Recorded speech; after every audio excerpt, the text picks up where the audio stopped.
Craig, welcome to the channel. And today we're going to be learning how to start a dog walking business with a client of mine, Steve. Steve's been working with me for about 1.5 years. Steve, introduce yourself. Hi everybody, I'm Steve, I'm 37 years old, I've been married for 5 years, I have a daughter who's 2, I have a dog, I have a cat, and I run a business called Woodland Dog Walks. Cool. So what was it about dogs that drew you in, Steve? I've always loved dogs. I wanted one as far back as I can remember. My dad was very pragmatic and he saw having a dog as quite a tie. My mum was extremely house proud, so they didn't really allow for us having a dog. At the age of around 16 I started going to the local library and reading dog encyclopedias, learning all about dogs, a bit of an obsession really. And then in 2017 I got my own dog when we had our own home, and it just grew from there really. I started doing training courses in 2018. I then, after doing the courses, I then went and started shadowing trainers in the local area. And it was having your daughter that kind of put an end to the shadowing, because you know, spending your weekends shadowing dog trainers versus looking after your newly born daughter makes it a bit difficult, right? That's correct, yeah. I mean, I was working Monday to Friday for the NHS, and then I was shadowing on the weekends, so it wasn't practical in my mind to do that anymore. And also, and then I'd also started worrying, to be honest, about the fact that the dog training it felt like more of a pipe dream once my daughter came, because I thought I need the regular income. But you were having some ups and downs at your employment. Do you want to tell us a little bit about that? Yeah, so, I mean, I was deeply unhappy, to be honest, in the hospital. I'd been there 16.5 years. I wasn't always this unhappy, but I found the role I was in, I got promoted several times. The job role became broader and broader spectrum. I'm dyslexic and dyspraxic. I didn't feel people fully supported or understood my condition, and it really put a big strain on me, and I ended up in quite a really bad place, if I'm quite honest. And that was around that time Steve's wife worked for me. I hadn't seen Steve in quite a while, and we come across each other in the gym. Do you remember that morning? I do, yeah. That was a particularly important morning for me and a real turning point. I woke up at 5 in the morning feeling extremely anxious, and I'd had a particularly bad day at work the day before. I went to the gym, I bumped into Craig, and we had a chat, and he made me see things quite differently. Yeah, because Steve had explained he was having some challenges at work, but obviously he's just had his daughter, so he's pretty fixed on staying at his employment. I was very keen on Steve still working for himself. Now, I know a lady that ran a dog walking business, so I thought if Steve wants to be a dog trainer, what better way to get him out of where he is now and into dog training by starting a dog walking business, because of all that experience he'd gained walking other people's dogs, that would help with the dog training side of things. So it was getting Steve to there that I had to help him with. So just in that morning, just in the gym for 20 minutes, we had a quick chat of how we go from zero to making a profit from, or making a living from starting a business. And it was that started to turn the light on in Steve's head and think, do you know what, actually, and it was around that time that I was working on a community project where I was helping people local to me start businesses, change their careers, earn more money.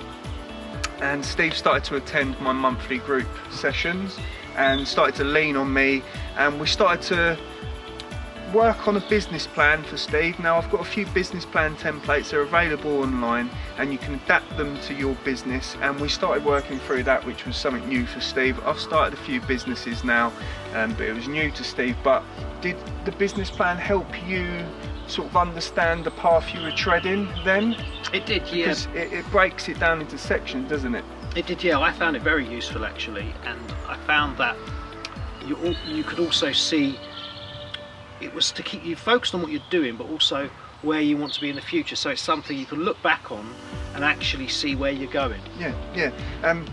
And there's just things in it like market research, for example, which I got Steve to ring, I think it was about 15 or 20 dog walking businesses, and to just find out how much they're charging, how booked up they are, and just get a little feel and a bit of a vibe for what's going on out there, which Steve did.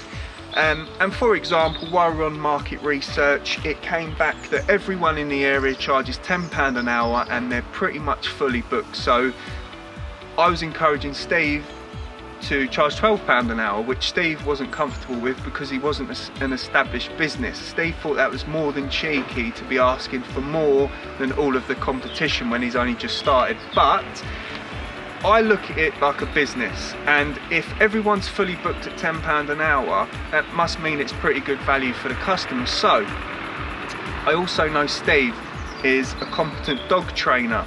He's done a dog first aid course. He, as we were going through this, was going to get insurance, police check. So Steve's got all of the boxes ticked to be a dog walker. Why not charge a bit more than the competition? Not only that, I also know Steve's an honest, genuine guy, so was only going to take care of his clients, not let them down. Like in all industries, you've got the good and the bad. I knew Steve was going to slot into the good category in his sector. So we started working on the branding after that, website, Facebook page, stuff like that. And Steve fortunately had accumulated some money over time and was able to buy a van that you see behind.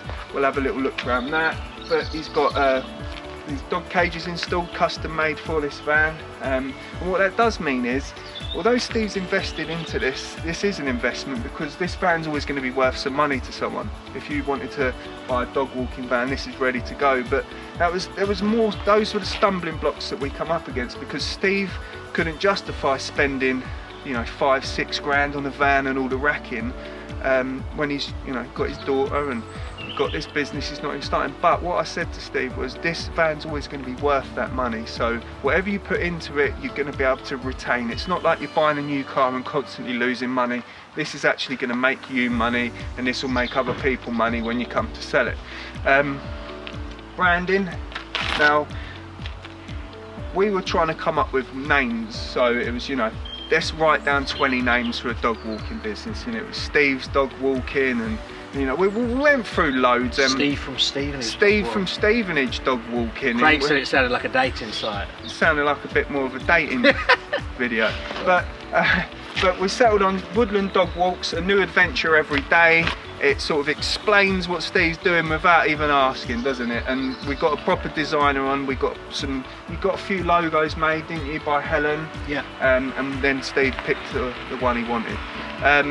Then after that, it was just getting Steve acquainted with sort of customer service stuff. So when he is starting out, can you remember what I said to you about every client and every house you go to for the first time, you've got to treat it like first date? So I said, imagine you was taking your wife out for the first date all over again. Every time you meet a client, every time you go to the house, that means you're dressing smart, you do your hair, you're smelling good with some aftershave, and it's all politeness and all the rest of it. And so far, Steve's gained every single client you've gone to, haven't you?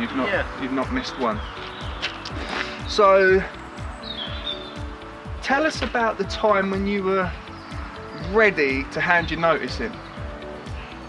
Because we'd done all of the business plan, we've got all the branding right, we've got all the insurances in place in the van, etc. So you're ready to hand your notice in. Can you remember what was going on around that time?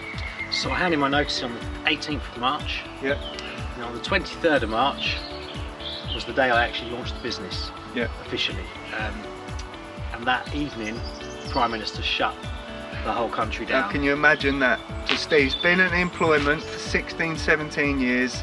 He's built up the courage to start this business plan and get a business started, and then on his first day at work we get put into national lockdown. Now, I was terrified that Steve was going to do a U-turn at that point, because you can imagine how he felt.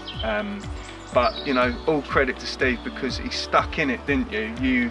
You were thinking about going back, but you didn't. And then you ended up giving it 100% to Woodland Dog Walks, because fortunately, while Steve was doing the dog training courses and shadowing other dog trainers, he'd done enough networking that those dog trainers had given him his first round of clients. Now, when lockdown kicked in, I believe you could only walk one of those dogs, but he had 9 dogs ready to go because of the networking he'd been doing. Again, all of this stuff teaching you how to start a dog walking business. Steve done it in the right way, so gaining all those clients, doing all that networking early on, taking some of his evenings and weekends up to shadow dog trainers for free. You know, it's a little bit of commitment, but that paid off, didn't it? Because when we come out the first lot of lockdown and Steve could start the business, finally he could start it up, you just was collecting clients almost daily, wasn't it? Yeah, as you went along. I mean, I'd launched the Facebook page before I handed my notice in. When I handed my notice in, and literally between then and the 5 days of launching the business, I had so many inquiries.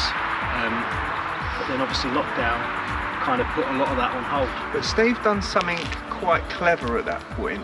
Instead of doing the U-turn that I was scared he was going to do, he started to do some puppy training videos and dog training videos, and he was putting them out on Facebook. Now, a local Facebook page with, was it? 11, so there was a group called People for People, was 11,000 people on it. They contacted me and they said, can we share your videos on our page, because we think it's helping people that are getting puppies in lockdown, which I said, of course. So it was a big thing during lockdown in the UK, with people getting puppies and getting dogs and stuff. So Steve saw that, put some videos out there, and then he started gaining clients in the local community. So again, another clever move from Steve, just giving it 100% to Woodland Dog Walks, instead of, like some people, they would have, you know, gone the other way as soon as it went into lockdown. So Steve, you're almost at full capacity. What are you working on next with the business? So Wednesday is my quietest day. I only do 2 walks on the Wednesday, so I am keeping that at that level, and I am, because I've had people on a waiting list for dog training, I don't want to take in clients on that Wednesday. I want to get them in on the Wednesday and build up my dog training, because one, if I look at my business plan, that was the thing that was the end goal in the first place, and 2, as an hourly rate, I'd earn more money.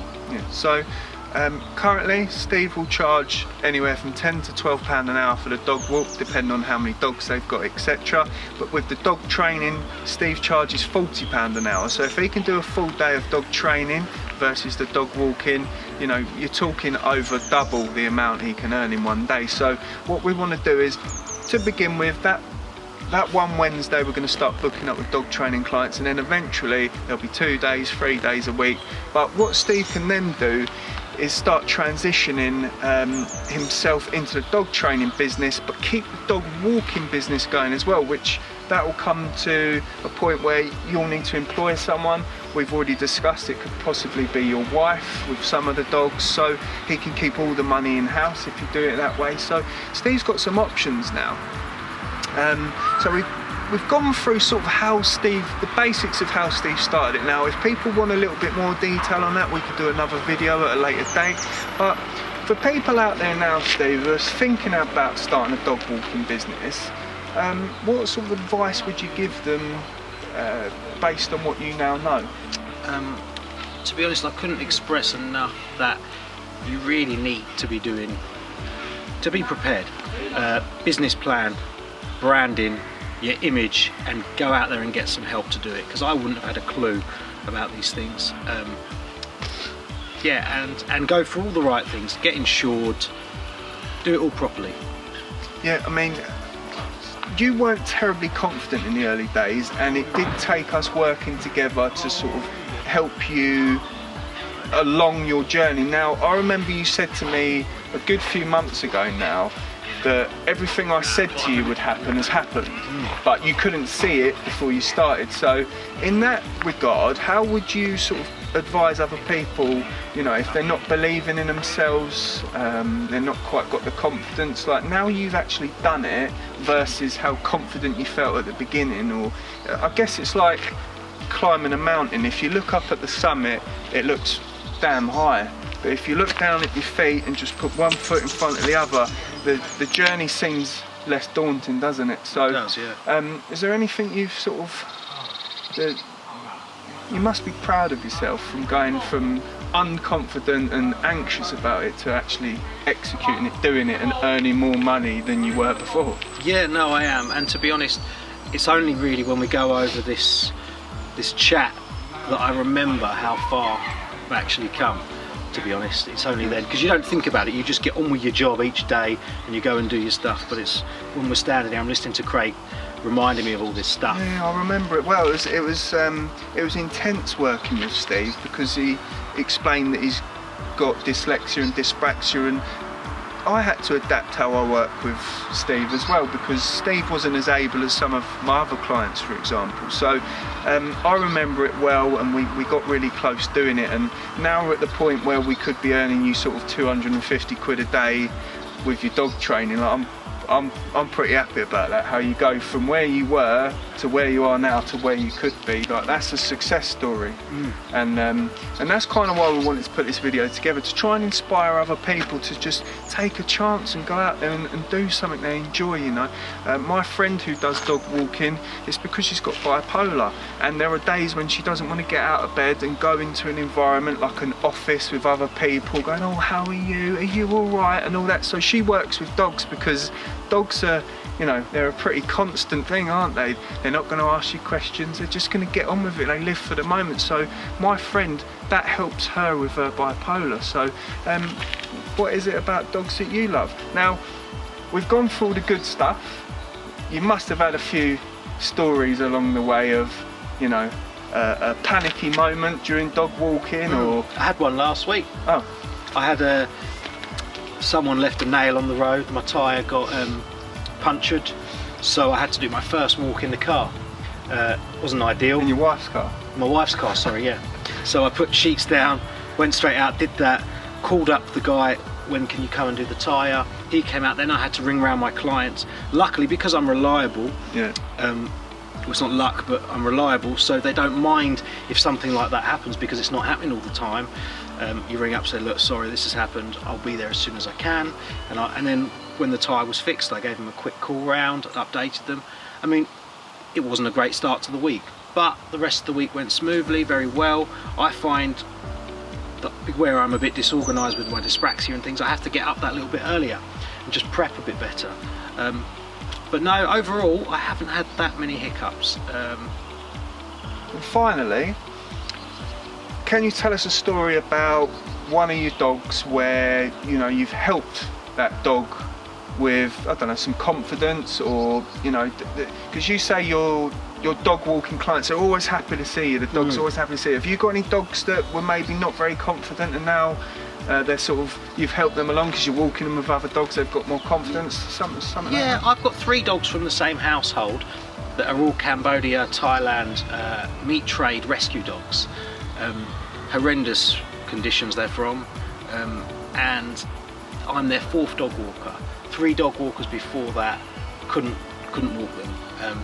And in fact, in the house, they don't even live in the same room. They have to be rotated because one of them can't go out with them. I now walk all 3 of them together. I don't have any issues. I have to keep an eye, but the owners felt confident enough for me to start taking them all out together. Yeah, now, you actually said to me a couple of weeks ago that you walk quite a lot of dogs that other dog walkers won't walk, like your Staffordshire Bull Terriers or your sort of pit bull type dogs that people have. Not a lot of dog walkers want to get involved with that. Can you explain why? I think a lot of it is the strength of the dogs and the power, and also one of them said to me that it's also, if something happens, an altercation, it's difficult to separate.